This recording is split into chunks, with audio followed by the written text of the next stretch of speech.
मध्ये 2014 पासून ट्रॉमा सेंटरचं काम चालू आहे. ते अजूनही अपूर्ण आहे. जेव्हा जिल्हा घोषित झाला तेव्हापासूनचं हे काम आहे आणि त्या ठिकाणी सिव्हिल हॉस्पिटल नसल्यामुळे तिथे असलेले पीएचसी असतील किंवा कॉटेज हॉस्पिटल असतील याच्यावरती प्रचंड असा ताण आहे. धुंदलवाडीची पीएचसी 7 ते 8 वर्ष झाले काम चालू आहे. तेही पूर्ण करण्यासाठी त्या ठिकाणी निधी उपलब्ध करून देणं अतिशय गरजेचं आहे. कारण तिथून त्याच्यानंतर पुढचा मुद्दा आहे की तलासरी इथे जे आरएच आहे त्या ठिकाणी 100 खाटा मोठा कॅम्पस आहे. 100 खाटा मंजूर झालेल्या आहेत परंतु अजून काम चालू झालेलं नाहीये. आज त्या ठिकाणचे जे पेशंट्स आहेत त्यांना वापीला, वलसाडला, सिल्वासाला जावं लागतं.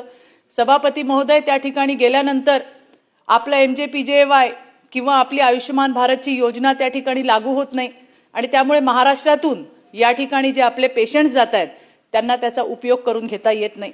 धुंदलवाडी पीएचसीचं जे मी सांगितलं हायवेवरचं आहे आणि त्या ठिकाणी जर ऍक्सिडेंट झाला तर जायचं कुठं हा मोठा प्रश्न आहे.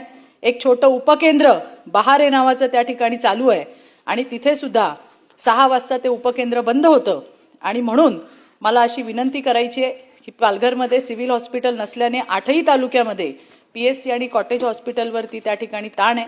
या ठिकाणी ॲम्ब्युलन्सची सुद्धा अत्यंत महत्त्वाची अशी गरज आहे. तलासरी आरएच ज्याचा मी आपला उल्लेख केला 108 नंबर लावल्यानंतर तो फोन थेट पुण्याला जातो आणि त्याच्यानंतर ती ॲम्ब्युलन्स पालघरमध्ये यायला 2 ते 3 तास लागतात. ॲम्ब्युलन्स ही अत्यावश्यक सेवा आहे आणि त्या ठिकाणी उपकेंद्र आहे जे 6 वाजता बंद होतं.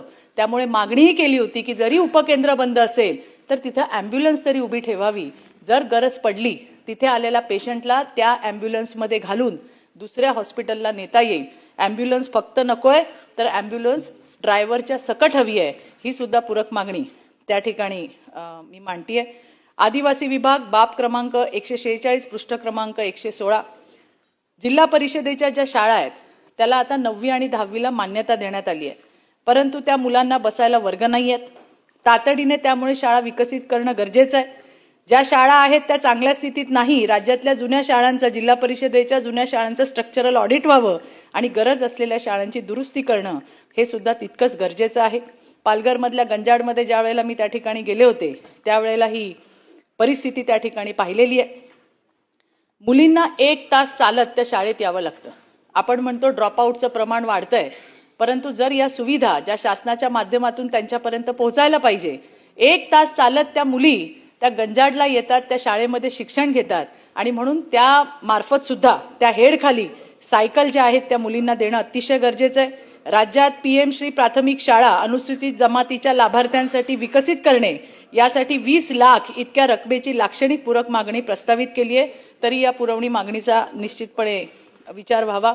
दुसरं आहे पुन्हा आदिवासी विभाग बाब क्रमांक 147 पृष्ठ क्रमांक 117 जिल्हा परिषद शाळेमध्ये 9वी 10वी साठी मान्यता दिलेली आहे परंतु अद्याप शिक्षक नाहीये, पदांना मान्यता नाहीये आणि सगळ्यात वाईट म्हणजे या 9वी 10वीच्या विद्यार्थ्यांना सभापती महोदय त्या ठिकाणी मिड डे मीलचं जेवणही मिळत नाही. आता शाळेतल्या विद्यार्थी आणि तिथले जे शिक्षक आहे ते थोडंसं